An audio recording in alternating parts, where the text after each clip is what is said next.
కార్తీక మాసంలో మొదటి సోమవారం అయితే వచ్చింది. ఈ కార్తీక మాసం 30 రోజులు చేయకపోయినా 4 సోమవారాలు చేసినా ఆ శివయ్యకి నెల రోజులు చేసినంత పుణ్యం అయితే వస్తుంది. కనీసం కార్తీక మాసంలో ఆ శివుడిని ఆరాధించండి. కనీసం 4 సోమవారాలైనా చక్కగా దగ్గరలో ఉన్న గుడికైనా వెళ్ళినా, ఇంట్లో దీపం పెట్టుకున్నా చాలా మంచిది. ఇంకా శివుడికి ఇష్టమైనవైతే మహాబిల్వ పత్రాలు మా స్వామి అయితే ఈరోజు తెచ్చారు. ఇంట్లో బిల్వ మొక్క ఉంది. బిల్వ పత్రంలో అయితే 3 ఆకులు ఉంటాయి కదా! సో మహాబిల్వ పత్రంలో అయితే 9 ఆకులు అయితే ఉంటాయి. ఇంకా వచ్చేసి శంఖ పువ్వులు అయితే మా ఇంట్లో రోజు వస్తాయి.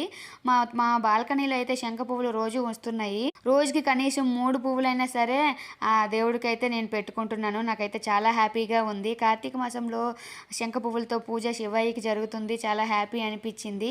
ఫస్ట్ సోమవారం అయితే నాకు సక్సెస్ఫుల్గా అయిపోయింది. నిన్నంతా అలసిపోయాను, గేమ్స్ ఆడి అలా అయిపోయింది అనుకున్నాను. కానీ చాలా బాగా అయిపోయింది. వేగంగా లేచి పూజ అయితే చక్కగానే చేసుకున్నాను. తొందరగా లేచి పూజ అయితే అయిపోవాలని అయితే నా టార్గెట్. సో అలా అయిపోయింది.